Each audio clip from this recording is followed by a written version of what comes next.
마가복음 13장 5절에서 8절까지 말씀, 제가 하나님 말씀 봉독하겠습니다. 하나님 말씀에 귀를 기울이십시오. 예수께서 이르시되 너희가 사람의 미혹을 받지 않도록 주의하라. 많은 사람이 내 이름으로 와서 이르되 내가 그라 하여 많은 사람을 미혹하리라. 난리와 난리의 소문을 들을 때에 두려워하지 말라. 이런 일이 있어야 하되 아직 끝은 아니니라. 민족이 민족을, 나라가 나라를 대적하여 일어나겠고 곳곳에 지진이 있으며 기근이 있으리니 이는 재난의 시작이니라. 아멘. 이것은 하나님 말씀입니다. 하나님께서 오늘 이 말씀을 통해서 우리에게 은혜 베풀어 주시기를 원합니다. 우리가 지난주에 예수님이 성전에서 나오시는 장면을 보았습니다. 제자 중에 하나가 천진난만하게 예수님께 물었죠. 저 돌들 좀 보십시오. 성전을 보십시오. 어마어마하지 않습니까? 엄청납니다 하면서 예수님께 이렇게 얘기를 했습니다. 그랬더니 예수님이 저것들 다 무너질 거다 이렇게 말씀하셨죠. 사실상 예수님이 예루살렘 성전에 입성하시면서 나오실 때까지 거기서 보이셨던 상징 행위라든지 아니면 이제 거기서 행하셨던 모든 사역들이 왜 예루살렘 성전이 무너져야 하는지, 그리고 이것이 무너질 것에 대한 그런 것들을 보여주셨음에도 불구하고 제자들은 아직도 그것을 알아차리지 못하고 있는 것 같습니다. 그래서 예수님이 감람산에서 이제 성전을 대하고 앉으셨습니다. 이것이 성전을 심판하시기 위해서 하늘 보좌에 앉으시는 그런 모습이다라는 것을 우리 지난주에 보았습니다. 네 제자 베드로와 야고보와 요한, 안드레가 예수님께 질문을 합니다. 어느 때 이런 일이 있겠사오며 이 모든 일이 이루어지려 할 때 무슨 징조가 있겠습니까? 물었습니다. 그 어느 때 이런 일이라는 것은 방금 전에 예수님 말씀하셨던 돌 위에 하나도 남지 않고 다 무너지겠다. 그러니까 이 성전의 멸망을 묻는 것이라면 이 모든 일이 이루어질 때 무슨 징조가 있겠습니까? 할 때 보시면 30절에 보시면요. 30절에 내가 진실로 너희에게 이르노니 이 세대가 지나가기 전에 이 일이 다 일어나리라 이렇게 번역이 되어 있는데 원어로 보시면 똑같습니다. 이 모든 일, 그러니까 이 모든 일, 이게 일어나리라 하신 이 일이 종말에 일어나는 이것에 대해서 가르쳐 주시거든요. 세상의 끝에 대해서 가르쳐 주신 다음에 이 모든 일이 일어나리라 이렇게 말씀하신단 말입니다. 그래서 제자들이 지금 묻는 것은 어느 때 이런 일이 있겠습니까? 성전 멸망이 언제 일어나겠으며 세상의 종말, 이 우주의 끝이 일어나기 전에 어떤 징조가 있겠습니까? 지금 이제 예수님께 묻는 것입니다. 사실상 이 제자들의 이 질문은 마가 공동체가 가지고 있던 그 질문을 이 제자들의 입을 빌어서 예수님께 이제 묻고 있는 거라고 볼 수 있겠습니다. 왜냐하면 이 마가 공동체는 예수님이 예언하셨던 그 일을 지금 실질적으로 이것을 경험했기 때문입니다. 지난주에 실제로 이 성전이 파괴되는 것을 소개를 해드렸습니다. 마가 공동체가 예수님이 감람산에 앉아서 이 성전을 보시면서 심판하셨던 그 일을 지금 실제로 경험하고 나서 굉장히 우리가 생각하는 것 그 이상으로 패닉과 혼란 가운데 빠져 있는 상태일 것입니다. 오늘 본문에 보시면 지금 이제 일어나리라 했던 예수님이 말씀하셨던 그 일들이 지금 이들이 겪고 있는 일들이란 말이죠. 나라와 나라의 전쟁이 있을 것이다. 지금 유대인들이 로마인들을 향해서 쿠데타, 로마 입장에서 보면 쿠데타라고 할 수 있고 이 유대인들의 입장에서 보면은 독립전쟁이죠. 이 유대 로마 항쟁, 이 전쟁이, 나라와 나라의 전쟁이 지금 일어나고 있고, 티투스 사령관, 그 로마의 장군이 예루살렘을 둘러싸서 예루살렘을 포위를 해버렸거든요. 그러니까 이들이 먹을 것이 없지 않습니까? 자료에 보시면 이 기근 때문에 먹을 것이 없는 것 때문에 인육을 먹고 사람을 잡아먹는 이런 일들이 그 안에서 이루어졌다라고 기록할 정도로 기근이 있었고요. 결국 성전이 파괴되었습니다. 이들의 입장에서는, 유대인들의 입장에서는 성전은 온 우주를 창조하신 하나님이 거하시는 곳이기 때문에 이 성전이야말로 우주를 축약해 놓은 온 우주라고 생각을 했고, 이 성전이 파괴되었다라는 것은 온 우주가 이제 파괴되어져 버리는 세상의 종말을 의미하는 것입니다. 그렇기 때문에 이들이 지금 예수님께 제자들의 입을 빌어서 묻고 있는 것입니다. 언제, 어느 때 이런 성전이 파괴되며 지금 이 우주의 종말이 있는 것이 아닙니까? 이런 종말이 있을 때 어떤 징조가 있습니까? 하고 예수님께 묻는 것입니다. 오늘날 우리에게는 이것이 딱 봤을 때 크게 감흥이 없을지 모르지만, 성경을 잘 아는 사람들이 봤을 때, 이 당시에 이루어지는 이 일을 딱 보았을 때, 이것은 전부 다 종말의 징조다라는 것을 알 수 있습니다. 전쟁, 지진, 기근, 이것들은 종말의 징조다라는 것입니다. 예전에 한창 휴거에 대해서 굉장히 우리나라 교회 굉장히 핫하다고 표현하면 조금 그렇지만 인기가 있다고 하는 것도 좀 표현이 그렇습니다만, 굉장히 유행했던 시기절이 있습니다. 그때 제가 초등학교 다닐 때인데, 아니죠, 그때는 국민학교 때군요.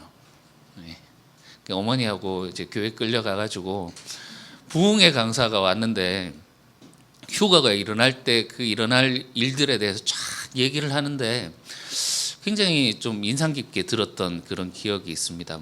그래서 아파트 위에 11층인가 12층에 제 동생 친구가 사는데, 거기 집에 가서 한날 이제 놀러를 갔는데, 하필 그날 진짜 막 마른 하늘에 번개가 치는데, 번개가 막 이 산에서 저 산까지 막 꽝꽝 이렇게 치고 막 위에서 보니까 얼마나 잘 보입니까? 그러니까 이거 지금 정말 그거 아이가 하면서 동해에서 서로 번개가 치고 막 이러면 이제 정말 현상이라 그랬는데, 그걸 이제 그 동생한테 얘기를 했던 그런 기억이 납니다. 이런 전쟁과 지진, 기근, 막 번개, 이런 것은 종말에 일어날 그런 현상이란 말입니다. 이사야 19장 1절에서 2절을 보시면 이제 여러 나라를 향한 심판 경고 중에 애굽, 이집트를 향한 경고가 있습니다. 여호와께서 빠른 구름을 타고 애굽에 임하시리니, 우리도 이제 믿고 있지 않습니까? 마지막 날 예수님이 구름 타고 오시겠다. 이게요, 손오공처럼 구름 타고 짜잔 이렇게 오시는 그런 모습이 아니라 영광에 둘러싸여서 오시는 그 주님의 말씀. 그러니까 마지막 날 주님이 임하시는 심판자의 모습으로 오시는 것을 그리는 모습입니다. 구름을 타고 애굽에 임하시리니, 2절에 내가 애굽인을 격동해 애굽을 치리니 하면서, 각기 형제가 형제를 치고 이웃이 이웃을 치고 성읍이 성읍을, 나라가 나라를 치게 될 것이다. 전쟁 이미지거든요. 그러니까 형제와 이웃이 친다라는 것은 나라 안에서 이루어지는 내전을 말하는 것이겠고, 성읍과 나라가 친다라는 것은 이제 외부의 적들과 싸우는 그런 전쟁을 말하는 것입니다. 마지막에 하나님의 임하시는 심판으로 나타나는 것들 중에 현상이 전쟁이다. 그리고 칼과 기근과 전염병, 이것 또한 하나님의 심판의 상징입니다. 예레미야와 에스겔에 보시면, 우선 예레미야, 하나님께서 나를 보내사 예레미야를 통하여서 말씀하신 선포를 너희가 듣지 않았다. 하나님의 말씀을 내가 그대로 전했어도 너희가 듣지 않았으므로, 그리고 그 여호와의 목소리를 도무지 순종하지 아니하였은즉 너희가 머물려고 하는 곳에 칼과 전쟁이죠. 기근과 전염병에 죽을 줄을 분명히 알지니라. 에스겔에서 또 나와 있습니다. 밖에는 칼, 전쟁이 있고 안에는 전염병과 기근이 있어서 밭에 있는 자들은 칼에 죽고 도망가서 성읍에 숨어 있는 자들은 기근과 전염병에 죽을 것이다. 그 하나님의 심판을 맞아 죽게 될 것을 칼, 전쟁과 기근과 전염병으로 이렇게 말하고 있습니다. 스가랴 14장 4절에서 5절을 보시면 그날에 무슨 날입니까? 여호와께서 임하시는 날, 종말의 날, 그 심판의 날에 그의 발이 예루살렘 앞 동쪽 감람산에 설 것이요. 그 감람산은 이 파란색으로 해놓은 것을 보시면 지진의 모습을 볼 수 있습니다. 그 한가운데가 동서로 갈라져 매우 큰 골짜기가 되어서 산 절반은 북으로 절반은 남으로 옮기고 그 산 골짜기는 아셀까지 이를지라. 너희가 그 산 골짜기로 도망가되 유다 왕 우시야 때 지진을 피하여 도망가던 것처럼, 그러니까 그날에 하나님이 심판하시는 그날 종말에 이루어질 일 중에 지진이 있더라. 성경을 쭉 읽어보시면 이렇게 전쟁과 기근과 지진 이런 것들은 여호와께서 임하시는 날, 구름을 타고 오시는 날, 너희를 심판하시는 날, 여호와의 크고 두려운 날, 하나님이 찾아오시는 그날에 대표적인 그 심상이 바로 이 전쟁과 기근과 지진이더라는 겁니다. 실제로 마가 공동체 시대에 엄청난 전쟁과 지진과 기근에 대한 소식이 들렸습니다. 유다 항쟁뿐만이 아니라 4개, 5개 이상의 큰 전쟁의 소식들을 듣게 되었고요. 오늘날처럼 지금 우크라이나하고 러시아가 전쟁 중이지만 우리는 거의 막 실시간으로 보지 않습니까? 그 실시간으로 그걸 유튜브로 중계를 해서 우리가 그 상황을 보기도 하지만 그 당시에 전쟁이 나면 몇십 일, 몇 주 후에 그것을 전해서 듣기도 하겠죠. 엄청난 소식들, 그 큰 전쟁의 소식들이 들려왔고, 마가복음이 기록되기 한 10여 년 전후로 해서 대규모 지진들이 일어났습니다. 61년도 소아시아 지진이 일어나서 12개 도시가 한꺼번에 완파가 되었고요. 63년 로마 이탈리아의 폼페이와 그리고 헤르클라네움에 대규모 지진이 일어나서 거기에 도시가 완전히 파괴되는 그런 일들이 있었습니다. 그리고 기근이 예루살렘을 둘러싸고 있었던 자기들이 유대인들이 겪었던 그런 기근도 있지만 로마에 심각한 기근이 있어서 클라디우스 황제의 통치 아래서 굉장히 심각한 기근으로 힘들어했던 그런 일들이 있었습니다. 사방에서 들려오는 이 소식들, 성경을 아는 사람들이 이 소식들을 전해 들었을 때 하나님의 종말이 이제 진짜 왔나 보다, 지금 이 종말의 때가 아닌가, 이런 생각이 들었지 않겠습니까? 그런데 이런 마음이 흔들릴 때 종말이 왔다, 내가 하나님이 보내신 그리스도다 하면서 그렇게 종말을 선포하는 선지자 같은 사람이 있었다라면, 그 사람의 메시지를 듣게 된다면 안 그래도 이 종말이 아닌가 마음이 흔들리고 있었는데, 이런 사람의 메시지를 딱 듣게 된다면 진짜 이거 맞구나, 이런 마음에 확신이 쐐기가 박히지 않았겠습니까?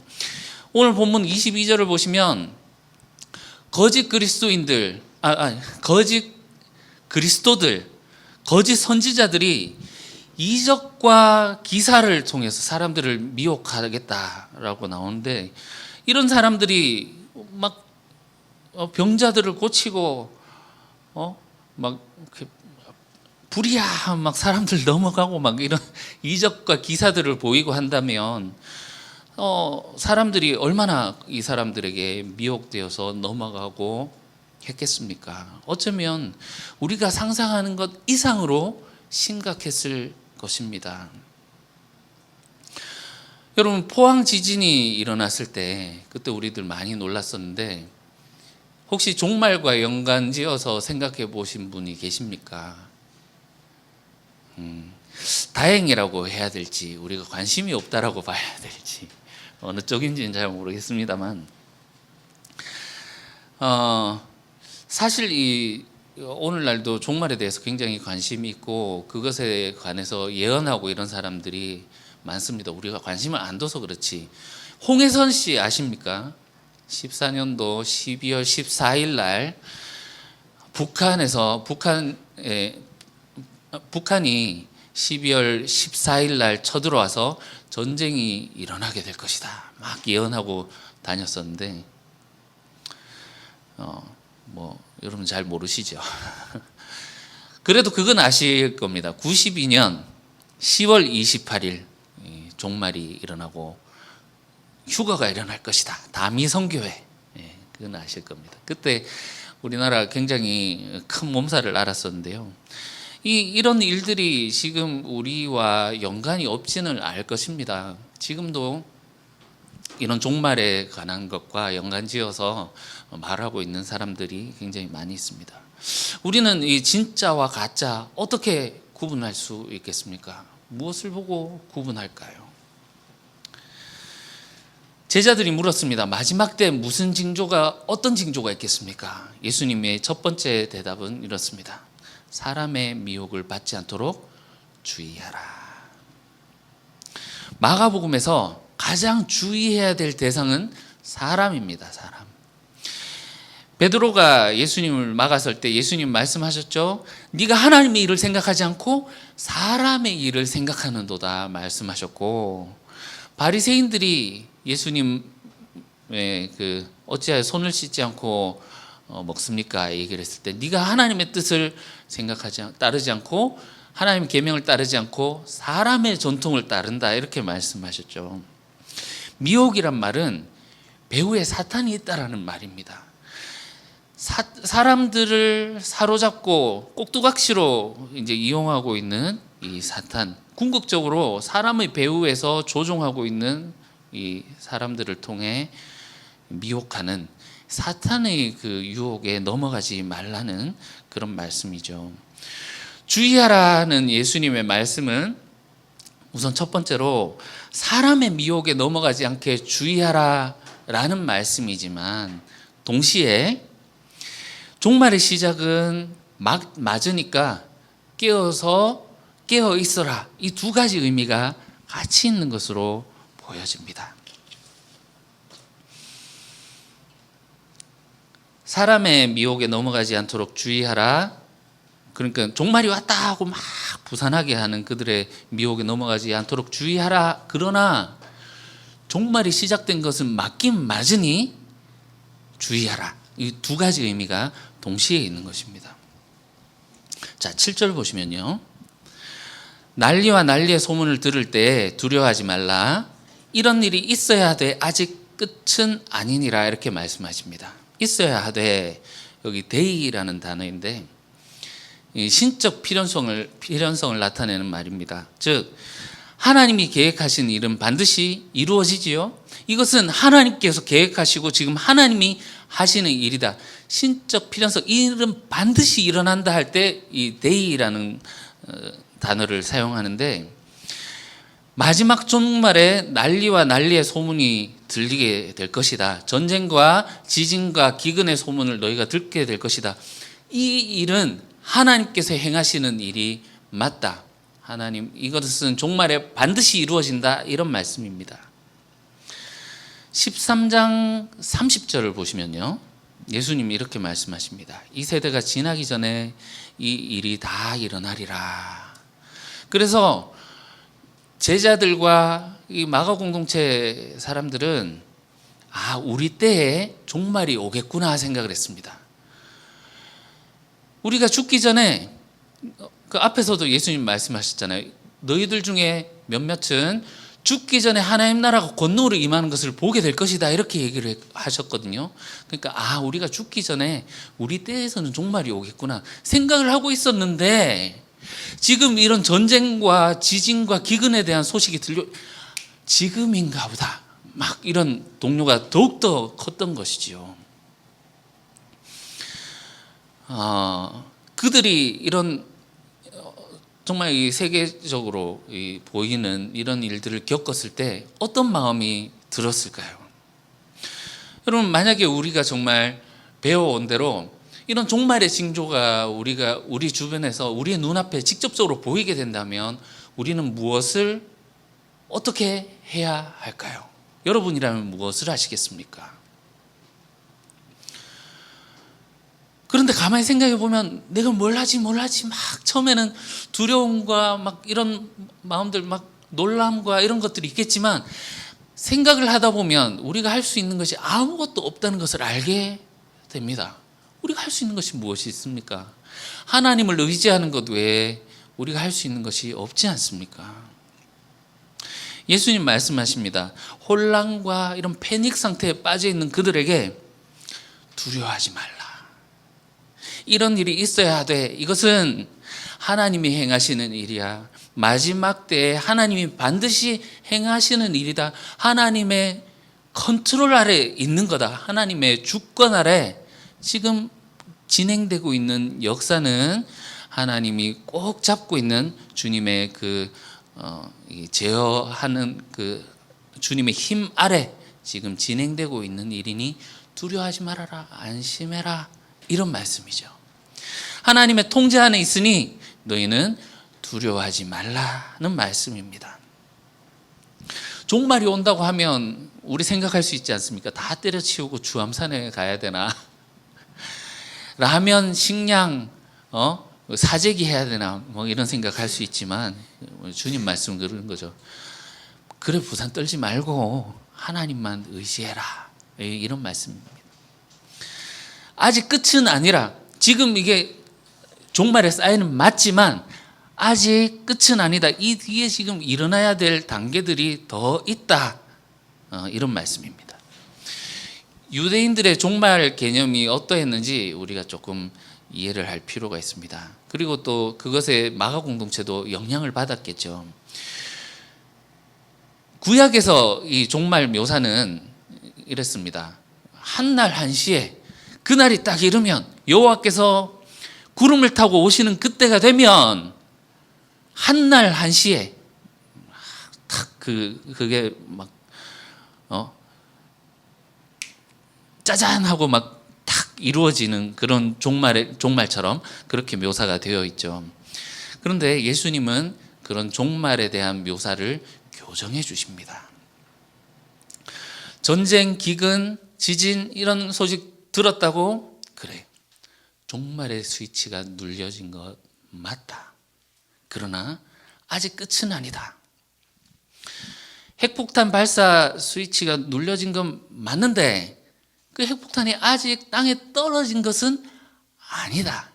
이게 핵폭탄이 사실 지금 2000년이 지난 오늘날까지 터지지 않았기 때문에 이게 썩 와닿지는 않는 좋은 예는 아닌 것 같습니다.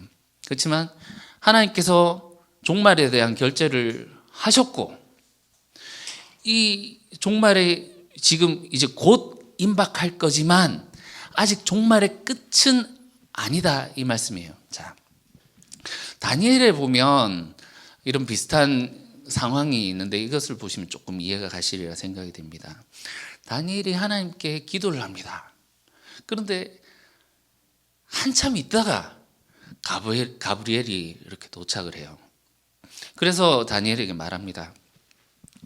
네가 기도하던 전날에 기도가 응답되었다. 하나님 그 기도 들으시고 나를 보내셔서 기도 응답을 주셨다.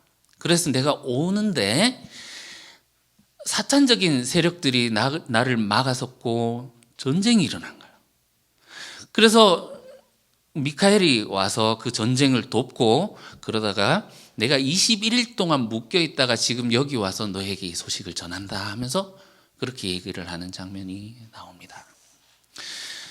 분명 다니엘이 기도할 때 하나님이 들으시고 응답이 되었어요. 응답이 이루어졌지만 아직까지 다니엘은 계속 기도를 하고 있는 상황이죠. 그 응답이 땅까지는 아직 오지 않은 상황.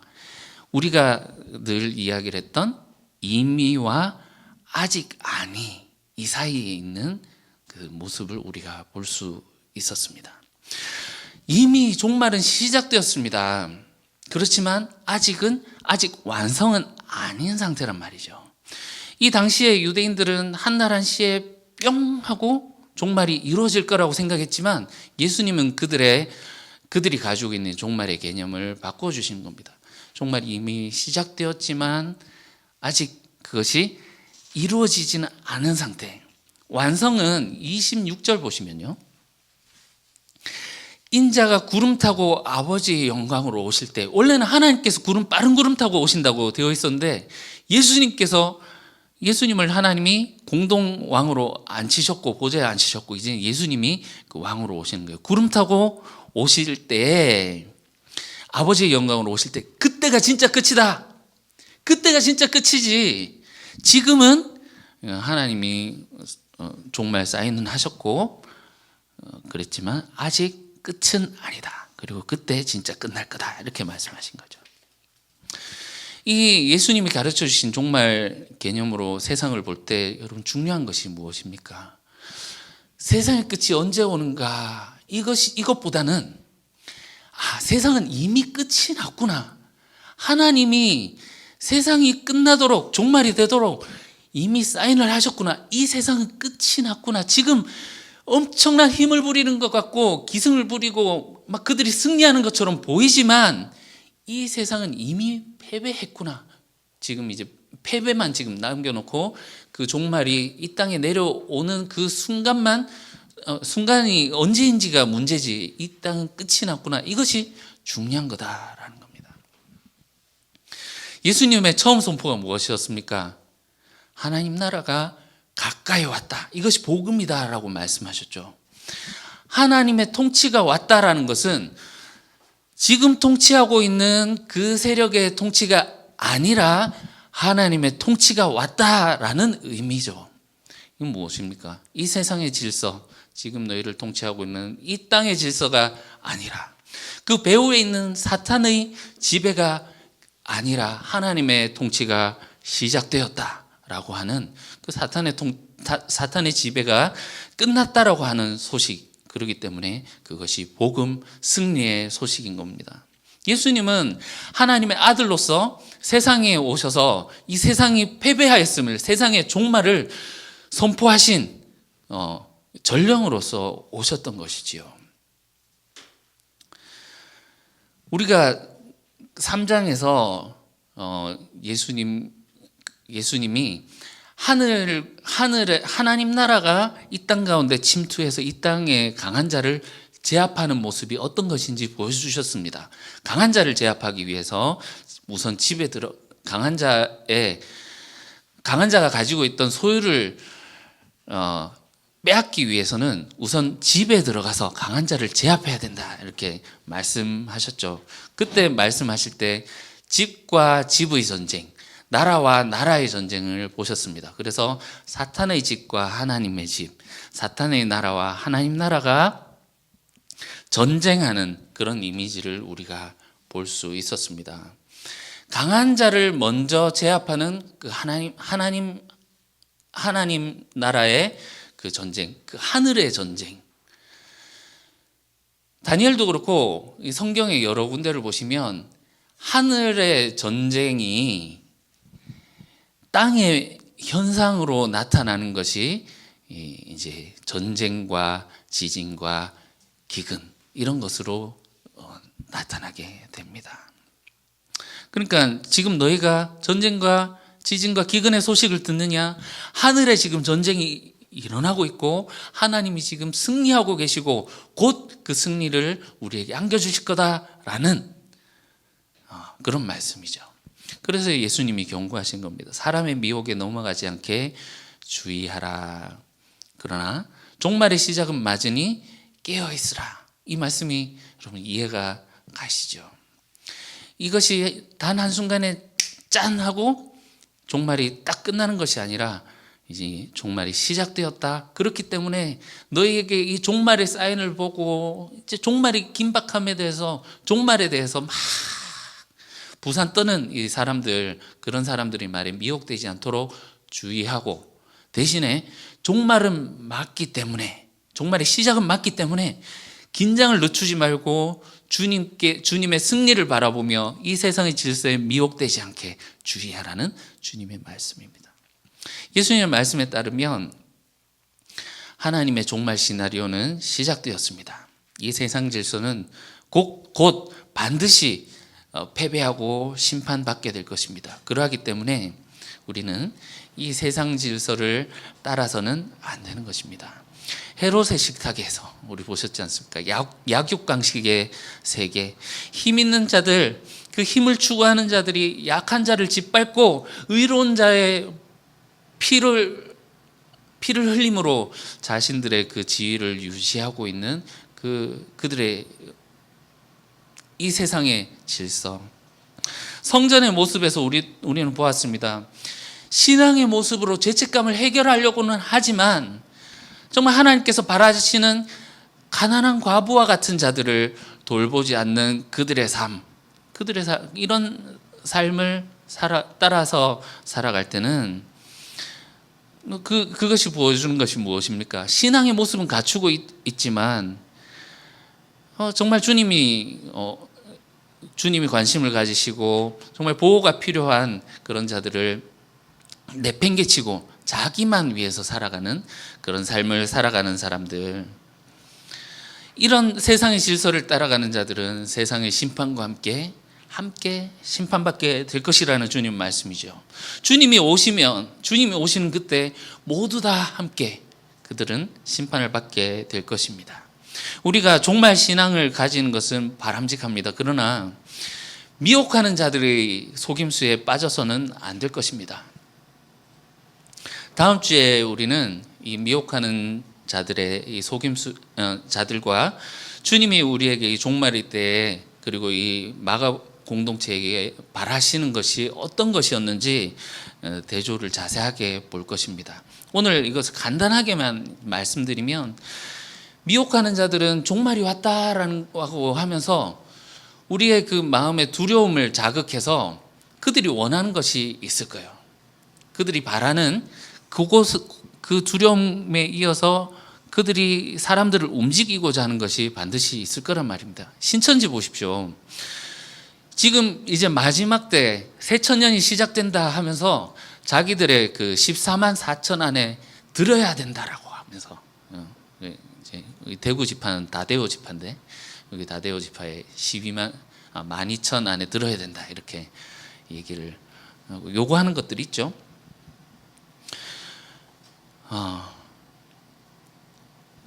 그러나 우리가 해야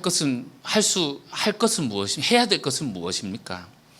또 할 수 있는 것이 무엇입니까? 두려워하지 말라. 안심하라는 거죠. 하나님만 의지하는 것, 그것입니다.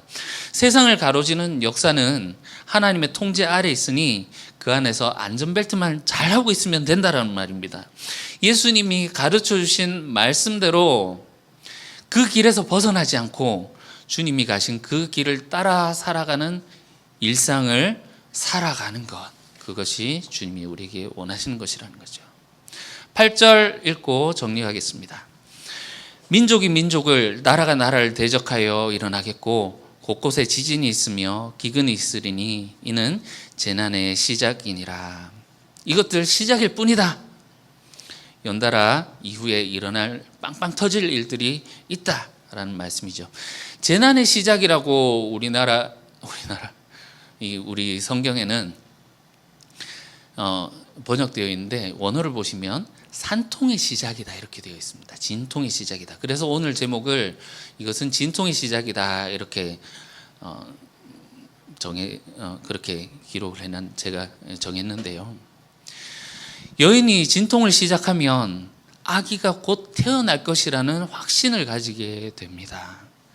상고의 고통은 죽을 만큼 아픈 고통이지만 곧 새롭게 태어날 새 생명으로 인하여서 그 죽을 만큼 고통을 지나면 큰 기쁨을 누리듯이 종말의 고통, 이 환난의 고통은 잠깐이며 곧 메시아의 새로운 시대가 열릴 것이라는 기쁨, 희망을 가질 것을 주님은 우리에게 말씀하시는 겁니다. 하나님이 이 새 창조를 행하시기 위해서 세계를 재편하시는 중이니 이런 고통과 환난의 소식이 들린다고 너무 고통스러워하지 말고 오히려 하나님을 향한 신뢰와 그분이 이루실 그 일에 대한 희망을 가지라는 그런 말씀이죠. 정리하겠습니다. 여러분, 이 종말이란 것이 우리에게 두려움 가득한 것입니까? 아니면 하나님이 이루실 그 새 일에 대해서 우리가 희망과 정말 벅찬 그런 감동의 순간으로 우리가 여기고 있습니까? 만약에 우리가 고통과 미련과 아쉬움이 남는다면 우리 한번 우리 자신을 점검해 보아야 할 것입니다. 뒤를 돌아보았던 롯의 아내처럼 소돔과 고모라에 미련을 두고 우리가 이 세상에서 살아가기 위해서 세상의 질서 가운데 뿌리를 두고 있었는지는 아닌지 말입니다. 그러나 이 땅 가운데 이미 시작된 하나님 나라, 그 하나님 나라는 언젠가 하나님 나라는 조용히 그리고 눈에 보이지 않는 겨자씨 같이 조금씩 그렇게 이 땅 가운데 지금 있는 것처럼 보이지만 언젠가 그 나라는 결실을 하게 될 것이며 하나님이 오시는 그날 우리는 보게 될 것입니다. 우리는 지금 하나님 나라에 속해 있습니까? 세상에 속해 있습니까? 우리가 이 세상이 반드시 멸망할 것이라는 사실을 우리가 깨닫고 지금 우리가 하나님 나라에 속한 자들이 될 수 있으면 좋겠습니다. 거기에서 우리가 희망과 기쁨을 가지고 이 세상의 환난을 이겨나갈 수 있는, 그래서 주님이 승리하시는 그날 그 승리의 기쁨을 함께 누리게 되는 저와 여러분들이 되시기를 주님의 이름으로 축원합니다. 기도하겠습니다. 하나님 아버지, 주님께서 궁극적으로 모든 세상의 악을 꺾으시며 악한 자들을 심판하시며 주님을 따르며 주님의 길을 걸었던 자들을 신원하실 것을 우리에게 보여주시니 감사합니다. 그 종말의 때는 반드시 올 것이며 주님이 오시겠다고 하신 그날 주님을 따르는 모든 자들이 주님 곁에서 함께 누릴 그 승리를 바라보며 지금 이 땅에서 일어나고 있는 모든 환난의 소식들 가운데 우리가 괴로워하거나 슬퍼하지 않게 하시고 오직 주님 안에 희망을 두고 살아가는 저희들 되게 도와주시옵소서. 우리를 인도하시며 승리하실 우리 주 예수 그리스도 이름으로 기도합니다. 아멘.